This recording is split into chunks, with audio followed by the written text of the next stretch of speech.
Okay, here's your report. Thanks, Jane. I wish I could hire a whole team of yous. Try posting a job on LinkedIn. It's the world's largest professional network. Unlike resumes, LinkedIn gives a real-time view into a candidate's skills, experiences, and more. Let's do it. You're irreplaceable, Jane, but another you would be great.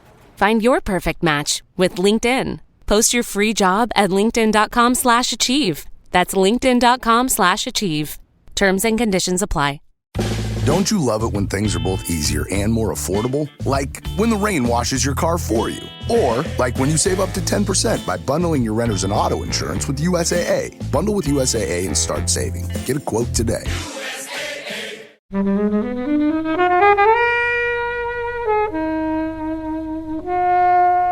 It is astounding that Michael Bay made this for $40 million. When you see the films that Hollywood are turning out for like $300 million, this is all in-camera, practical action. It's so satisfyingly crunchy what he's doing here. And it's one of those things where I feel like I said, I've been on a bit of a journey with Bay. And I think a part of that is there was a time where he was considered kind of, he's everything that's wrong. But we're in such an anodyne place with mainstream movie blockbusters. Whereas this is cinematic, is maximalist. Hello everyone, joining Flixwatcher today we have Liam. Hello. We have Tommy. Hello. And we have Kobe. Hello. And we're going to be talking about Michael Bay's Ambulance. Thank you as always to the mighty people for their mighty tunes, and thanks to Ben from Rockwood Audio for his editing skills on this episode and all the preceding ones you've heard. Please do remember to head over to Spotify and Apple Podcasts and give us a 5-star glowing review, and also join the conversation with us on Twitter and Instagram. Twitter, we are Flixwatcher Pod. Instagram, we are at Flixwatcher.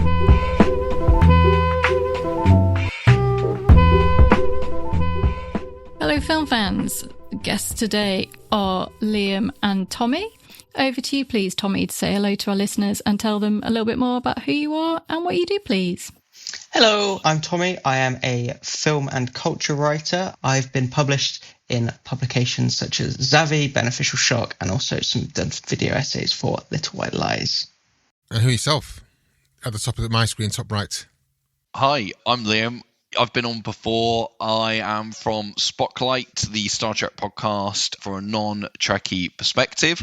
We look at all aspects of the Star Trek universe. To prove that, we've done a recent episode on the commercials of Trek. This is when we beam down during the commercial break to cover a fascinating array of television adverts featuring the original series crew and much more, which was frankly one of the most hilarious hour and a halves I've ever spent in my life, with us watching all of these actors flogging things like Milwaukee buses or Star Trek plates. So check that out. And we also cover movies on the podcast. We have a thread of the podcast called Spocklight of the Movies, where we look at films featuring a member of Star Trek alumni, either in front of or behind the camera. We've had all kinds of films on there. No Michael Bay films, unfortunately, but we have covered Unstoppable, Tony Scott's final films. That kind of comes close on the action film range. So yeah, check that out. Well, we're here talking about, you say, you unfortunately know Michael Bay. You've brought Michael Bay to us. I think, is this our first Michael Bay film? I think it could be. Yikes. Big moment for Michael Bay there. Tell us why you chose it. Well, before we came out, we were talking about the latest Bad Boys film. So, hey, tell us why you chose Ambulance, Liam, and then give us the synopsis in 60 seconds or less. So, I've been on quite a journey with Bay over the years, because I remember when Transformers came out in 2007. At that time, Michael Bay really was considered a bad filmmaker. And I kind of feel that's mostly due to Pearl Harbor, which is a terrible film. But before that, he had like The Rock and Armageddon, which were both like massive hits and critical successes as well. Armageddon was one of the earliest entries into the Criterion Collection, let's not forget. But films like Pearl Harbor and The Island essentially made him into a bit of a joke, and then he got kind of swallowed into Transformers movies for like 10 years, although he did Pain and Gain in the middle of that, which which kind of showed he can't work on a lower budget with something a bit different. Really, by the time you get to 2017, The Last Night, people are like, Bay, this is just like, he's basically the equivalent of this is awful cinema kind of thing. But then since then, he's made 2 films. One was Six Underground for Netflix, which was one of those kind of blank check Netflix films where they just go, we'll give you the money for the film that no one else wants to make. I mean, like Red Notice and Grey Man? Oh, no. Right, okay. First, Red Notice and Grey Man are not comparable to Bayhem. I'll say that right away. But a good example of that is Ambulance. And I wanted to talk about this because, frankly, more people need to see this film. This movie was made for a startlingly low 40 million budget, and literally made 52.3 million at the box office, which is just insane. And right now, we're in a bit of a box office crisis where it seems like loads of big movies are coming out and they're all flopping, and people are kind of going, what the fuck is going on with the box office? And for me, Ambulance in 2022 was kind of like the start of that, because that was the first big blockbuster I remember coming out.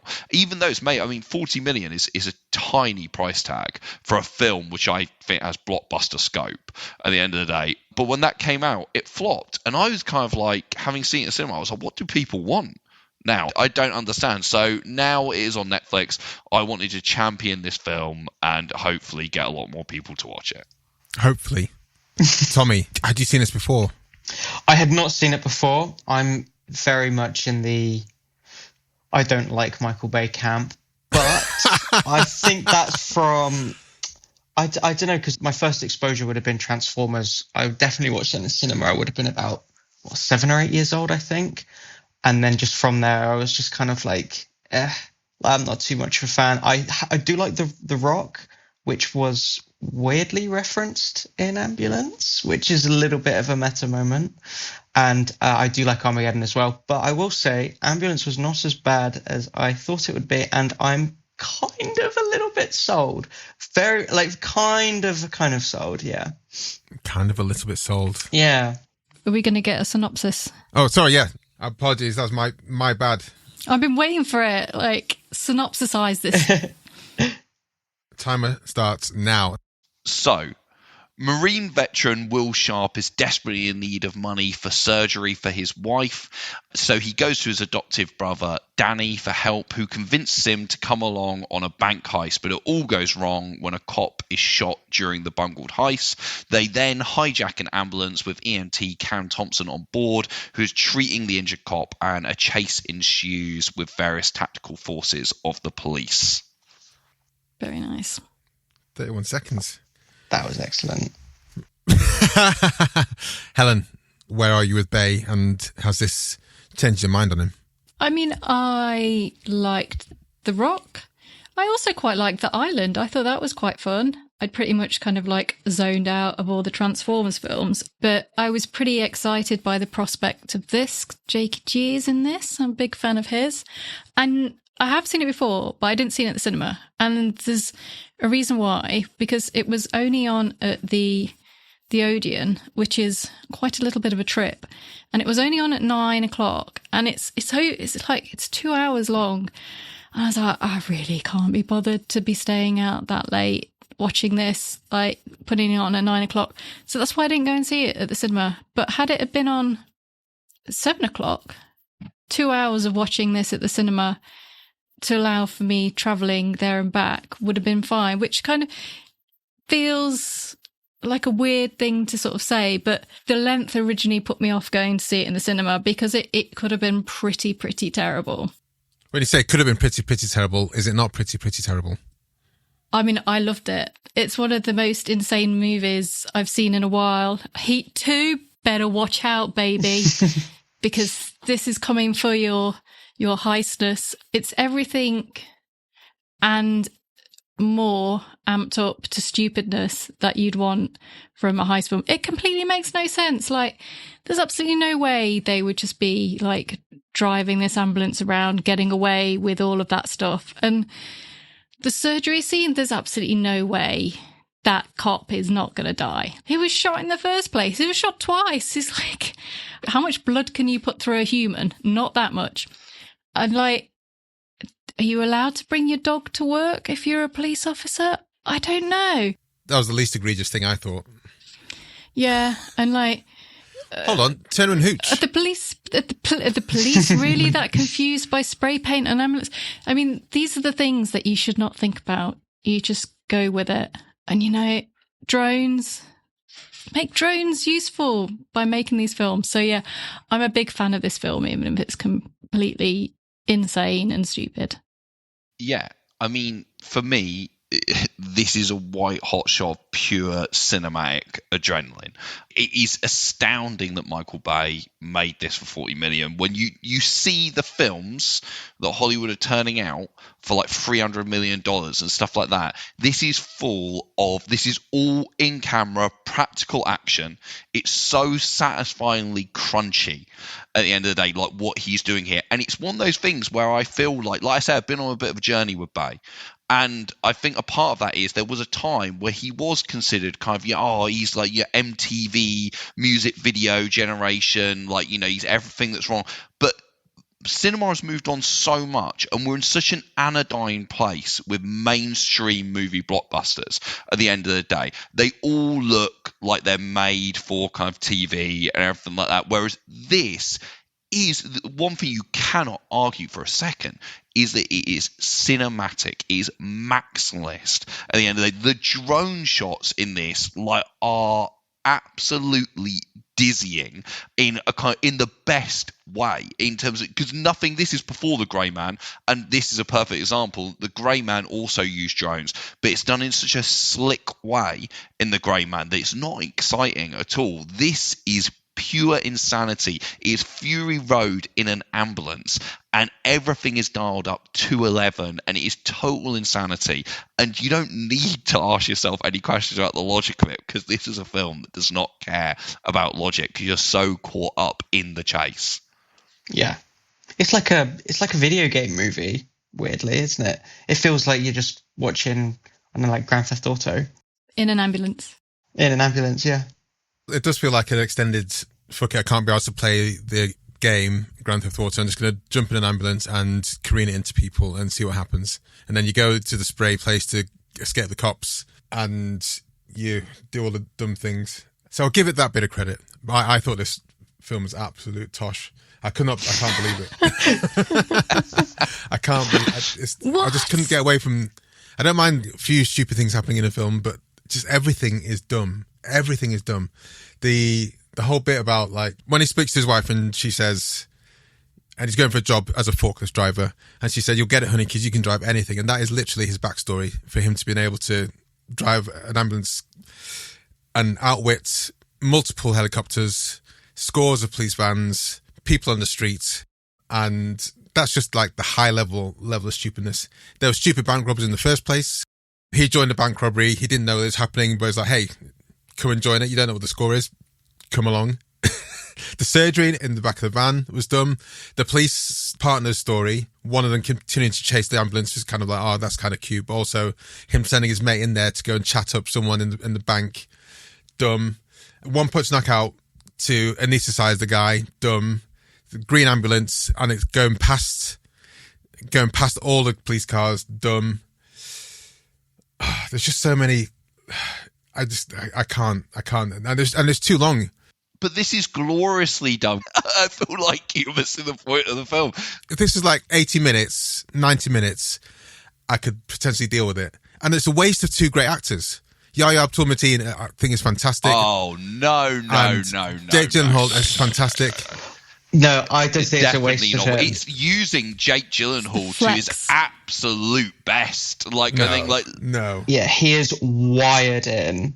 He understood the assignment, I think. 100%. This is not a paycheck for Jakey G. At the end of the day, he is absolutely dialed in. Like, literally, he is pulling off like Oscar-worthy performance in this. He is giving an insane live wire performance. And I actually think he's been doing something really interesting with his career, in the sense of, because since he did Spider-Man Far From Home, he's kind of started like a new era of his career where Rebooted himself. Exactly, after about a decade of doing really serious like character dramas, after he did Prince of Persia, which was like an utter disaster for him, he's now doing all these kind of blockbusters and kind of action movies like Spider-Man Far From Home, The Covenant, Roadhouse, this, but all of them he is committing to them 1000%, like they are all his other character dramas and such like that. And his performance, I think, is on another level in this film. He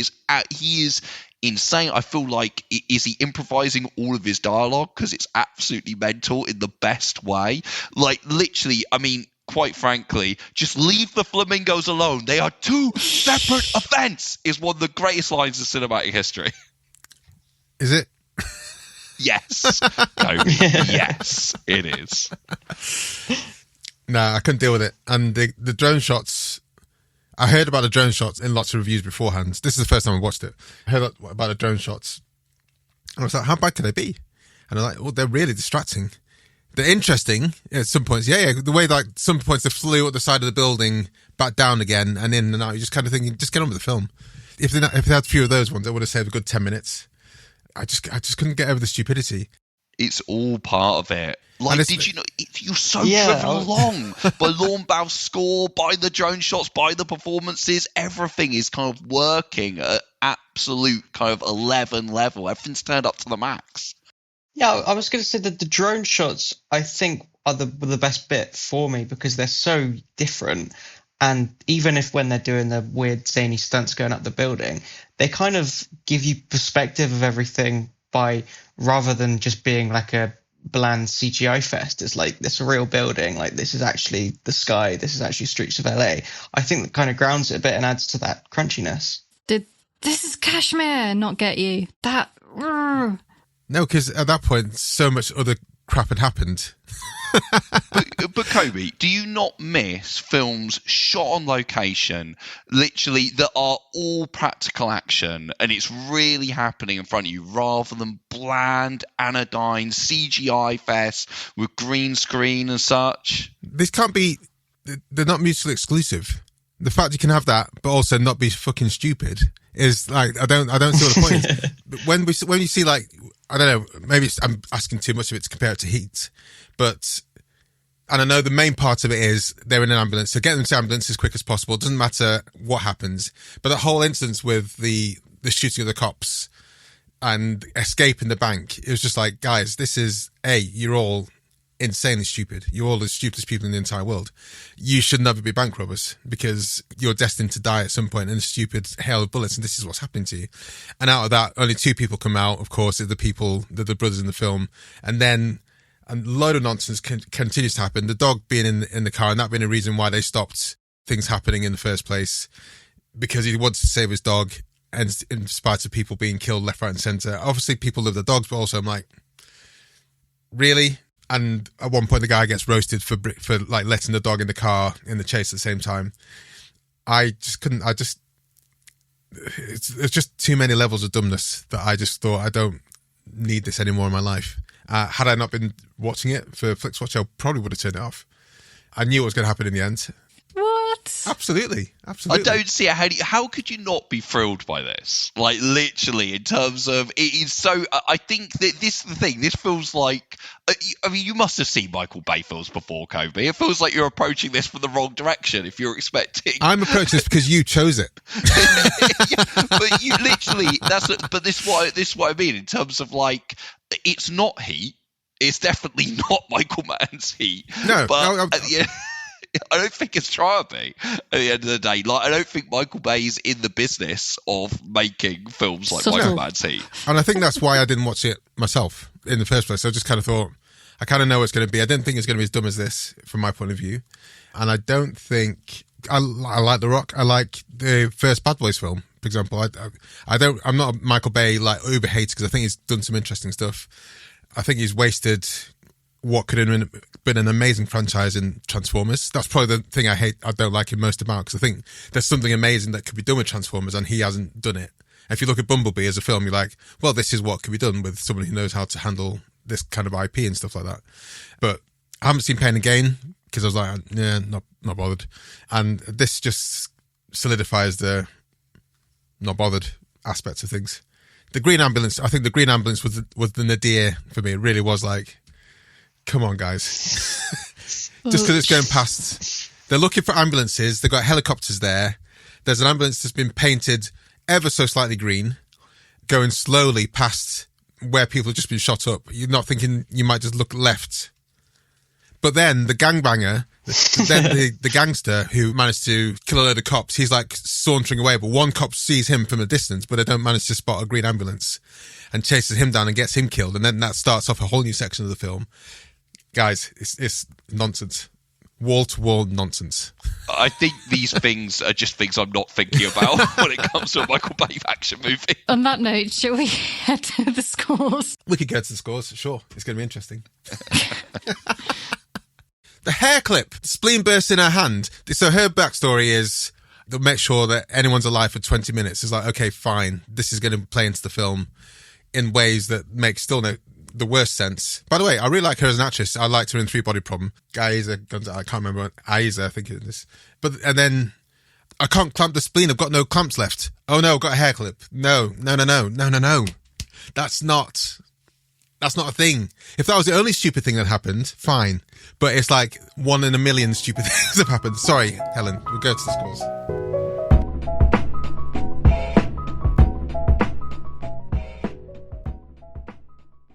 I'm Sam Clements, host of the 90 Minutes or Less Film Festival, another podcast in the Stripped Media family, a podcast that celebrates movies under 90 minutes long. Each episode, I'm joined by a special guest who selects a movie to join our prestigious lineup. Past guests have included fellow Stripped Media family members Martin and Sam from Song by Song, and Kobe from Flixwatcher, and Dave from The Wire Stripped. Search for us now on the app you're currently listening to this podcast, or join us at 90minfilmfest.com. Welcome to the Flixwatcher scores. They're always out of 5. You can have decimal places if you wish, and we'll start with you, Liam, because you picked it with your recommendability. Okay. Well, my recommendability is 4.1. I had an absolute blast with this movie. Like I say, I think it's gloriously done. I think you revel in the insanity because it's all about the execution at the end of the day. And Michael Bay knows how to execute action. And this film is literally just one long action sequence. And I think everyone involved is absolutely dialed into the tone, especially Jake Gyllenhaal. I kind of think he completely makes this movie. But I think everyone else is really good in it. I think Eiza González is really, really, really great in it. González. Yeah, there you go. She is the most beautiful paramedic ever. And no one likes her. But there's actually what's great about this, despite the casting that, and she's obviously in full makeup all the time, everything like that. There's no leeriness from Bay in this, which is a really moving things on for him. And she has a lot of agency, her character. She's really tough. And it's a really good performance from her. I just have an absolute blast of this. It's such a fun time. There's so many moments where I'm like, this is pure cinema. When the ambulance is getting chased through the LA River and the helicopter's coming down and Jake G's shooting out the side of the ambulance and everything like that. Like all of these incredible practical action shots, and especially with the drones thrown in as well, pushing things on, it just looks so damn good. It's so propulsive filmmaking. Yeah, I love it. One thing I was thinking of a lot was Baby Driver in comparison to this. And that in camera. Because it's got the same actress in it. Is she in it as well? Eiza González? Yeah, she's in Baby Driver. She's John Hamm's partner in Baby Driver. Yeah, but just when you talk about in-camera, stunts aplenty, stylistic to the hilt, I'm like, Baby Driver, much better film. Yeah, it's a great film. Bank robbers who aren't super stupid. I'm not sure Baby Driver has more logic than Ambulance, in all honesty. I think it's also another very good action film, which is very well executed, kind of thing. But I'm not sure if it's got more smarts than Ambulance, in all honesty. Tommy, your score? I'd probably say 2.5, just because I think it might be quite a divisive one to recommend. I feel like with a caveat, people are more likely to enjoy it if you say like to them, go in, like, understand this is the budget, these are the drone shots, like try and wire into the kind of aesthetic and stuff that Michael Bay's going for. I think it would be easier if the audience are kind of like, I understand what I'm going in for, that's fine. But if you just went to the general public and said, watch Ambulance, you won't regret it, I think a lot of people are going to be like, oh, I don't know, maybe I will. So yeah, 2.5. Helen? I just don't know anymore. Bring on the Bayhem, I say. I have been recommending this. Like, people do ask me for film recommendations, and I've like, this is on Netflix now. You need to watch it. It is completely deranged, but it's really entertaining. It's a 4 for me. I could easily recommend this to a lot of people, and yeah, I really enjoyed it. It's completely stupid. I love everyone in it, and yeah, it's great. I'm going for 1.2. I think. Whoa! Is this like your lowest rated film, maybe? Possibly. I know people seem to like it. I mean, you three guys like it, so it's a thing. I think what's happened here, maybe had I watched it before all of the Fast and Furious films, I would have been like, sure, let's bring it on. But the last 2 Fast and Furious films, for me, are still like, I love Fast 5, Fast 6, Fast 7. The last 2 were just a touch too dumb. And I think then this comes on top of that. I'm happy for films to be dumb. I'm happy for things to not make any sense. In the Fast 5 onwards, those guys are proper superheroes. These are not human beings. Is way dumber than this. Way dumber. But there's like, I don't know, it works. For those things, it works for me. There's that one, in that one of them, just all of them is nonsense. But when Vin Diesel's character jumps across the highway to catch... Careful on the spoilers. Some of us have not seen these films. Well, if you've not seen it by now, you're not gonna.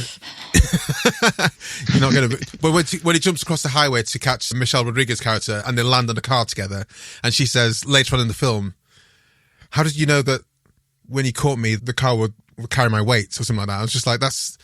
I mean, that's one of the least dumb things that's ever happened in Fast and Furious. Exactly, that's what I mean. That's one of the least dumb things.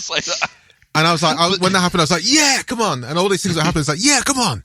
But in this, I was like, there is no action as good in Fast and Furious movies as the action here. What are you talking about? Because it's all CG, toy advert rubbish. And I enjoy the Fast and Furious films. I don't mind CG being a thing. I don't know why the fact it's in camera makes it. I don't know why it's in camera makes it better. It's because it's real. It has tenacity. You can feel it. Fury Road. Boom. There you go. Yeah, Fury Road's got loads of practical action. It has got loads of CGI embellishment, but it's got loads of... Your challenge to me before was name some recent films that have... That's not recent. It's from 2014. It's not recent, though. Yeah, it's recent enough. When was this, though? This wasn't that... That was like 2022. 22. But yeah. When you're saying that, I thought you were harking back to the like 80s or 90s when CGI was just no good. But look... 1.2. I'll tell it. It's gone down. Some people will like this a lot. I mean, you guys like it, so it shows that it has an audience. I wouldn't say, look, rarely do I say about a film that's all in camera as a reason to watch it. I just don't see that as a thing. Although, to be honest, Furiosa versus Fury Road, one thing that annoys me about Furiosa is that there's a lot more obvious CGI in it, and that does make it look a lot ropier to me. Practical action, it's a dying art. Okay. Repeat viewing score, Liam. Yeah, for repeat viewing score, I would go for a 3.7 on this. I mean, this is the third time I've watched it, and to be honest, I think have you nothing better to do with your life? Like, I think I like it more every time. Like, I mean, literally, I saw this in the cinema. It was an amazing cinematic experience.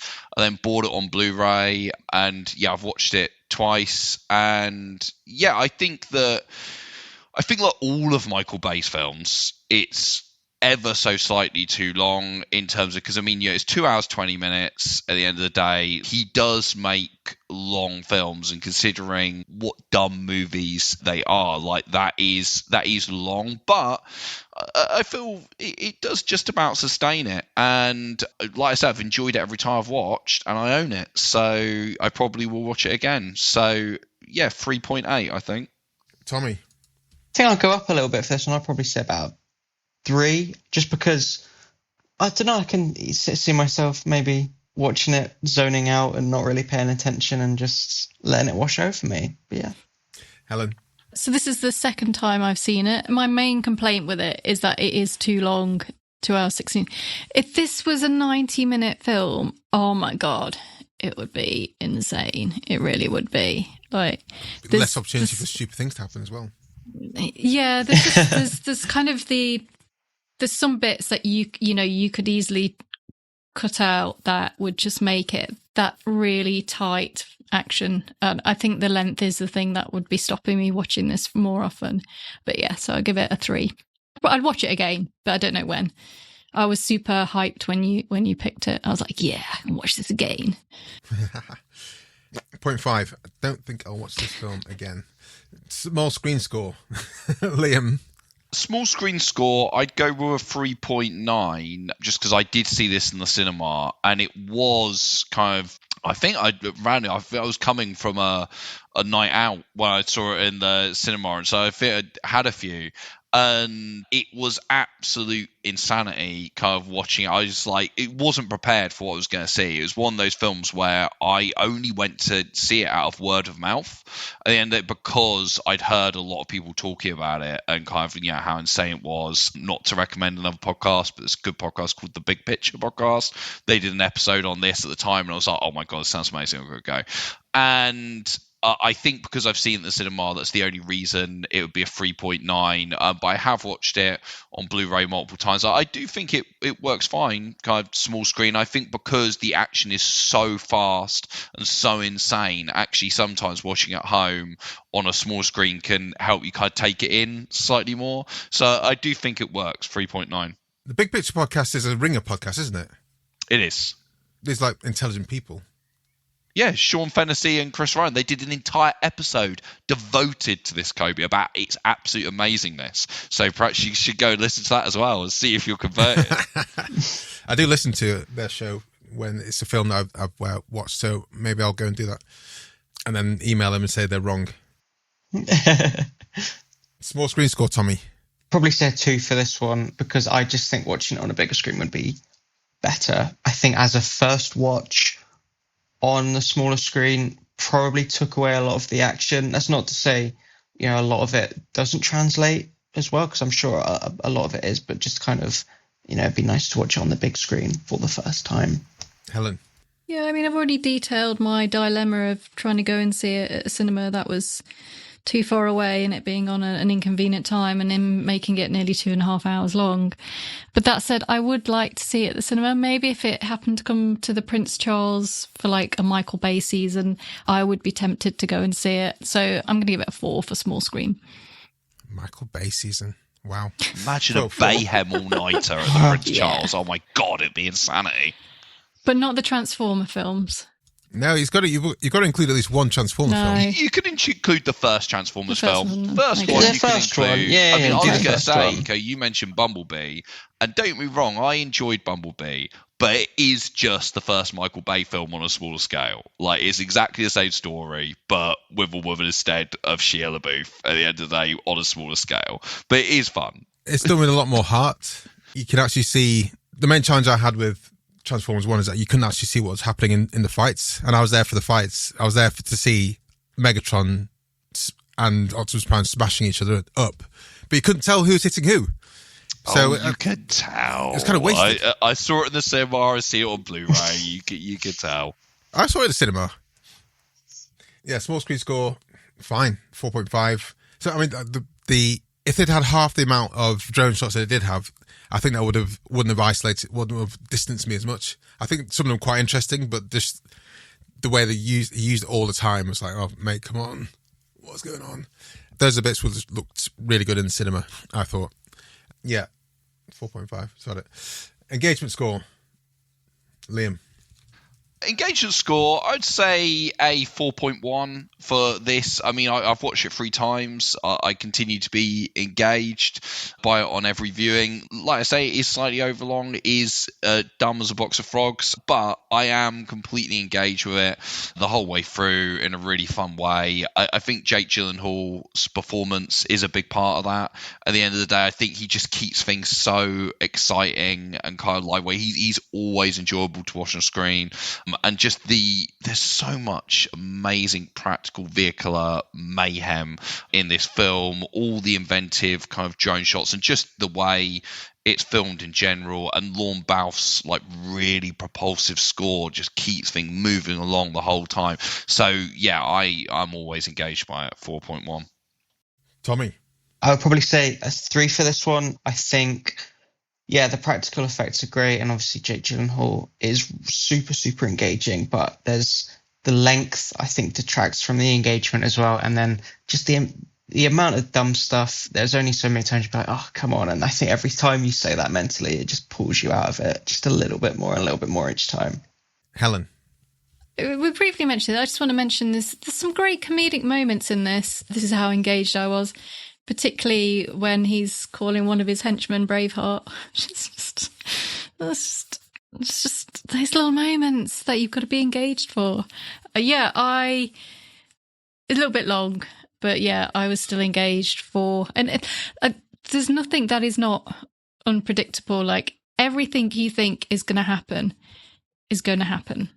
But it's the journey. It's the journey. I don't think I was going to see a spleen rupture in someone's fist. I didn't think that was going to happen. While 2 trauma surgeons taking a break from playing golf are advising. Genius. Doing it on a little mini computer. And it's just you're like, I know this is going to happen, but then how it happens, you're just like, whoa, that was way beyond the level I was expecting, man. So yeah, 4. Yeah, I was quite 2 hours 20. I feel like you, Helen, with talking about the length of the film. 2 hours 20 is far too long for this film, and I actively kept like pausing to see how far we got left and how much time was left, and each time was too much. So I just wanted it to be over, to be honest with you. So my engagement score was very low. Let's go for a 1.5. Ooh, scathing. That still gives us an overall score of above 3. We've got 3.04375. My average score being 1.82500. Better than that thing you do. 3 is a great score. 3 is fine. 3 is a recommendation. Should we head to Twitter? Let's do it. Let's see what they say.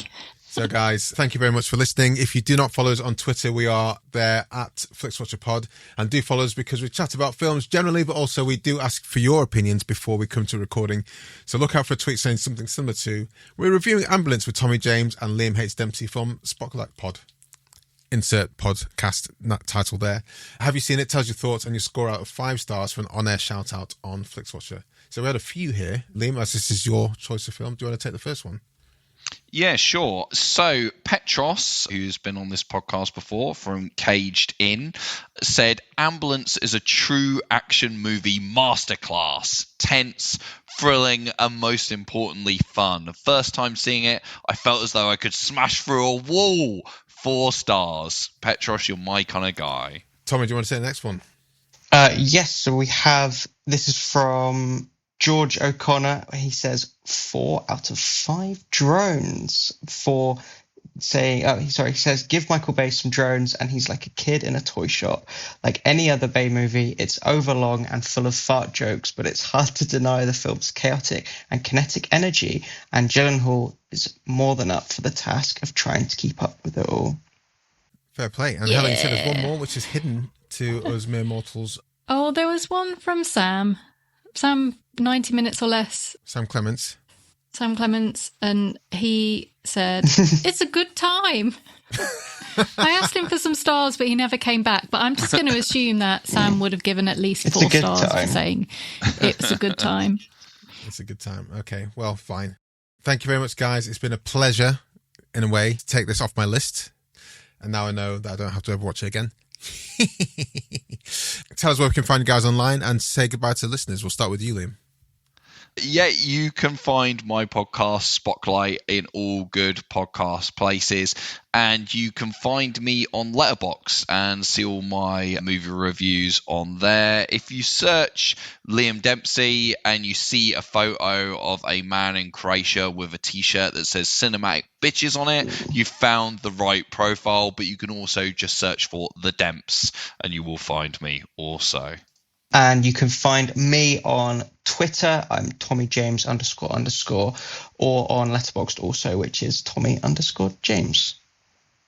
Well, thank you very much, guys. It's been a pleasure chatting to you guys. I feel lighter. Catharsis has happened here. Thanks very much, guys. We'll be back soon with another episode. We're not going to finish on Ambulance. We'll finish on one film, but we're Ambulance. We've got to finish on a good film. Maybe next year, maybe 10 years' time. I don't know why I talk about finishing, Helen. I'm not talking to you about finishing. This tipped you over. What a weird way to end this episode. Bye. Bye. Bye. Enjoyed this episode of Flixwatcher podcast? Why not leave us a 5-star review on iTunes? You can also follow us at FlixWatcherPod on Twitter, and we're at FlixWatcher on Instagram. Thanks as always to the mighty people for their mighty tunes and Rockwood Audio's editing skills. If you're looking to get your podcast edited as sweet as this, get in touch with Rockwood, ROKK Wood Audio. Tell them Flixwatcher sent you.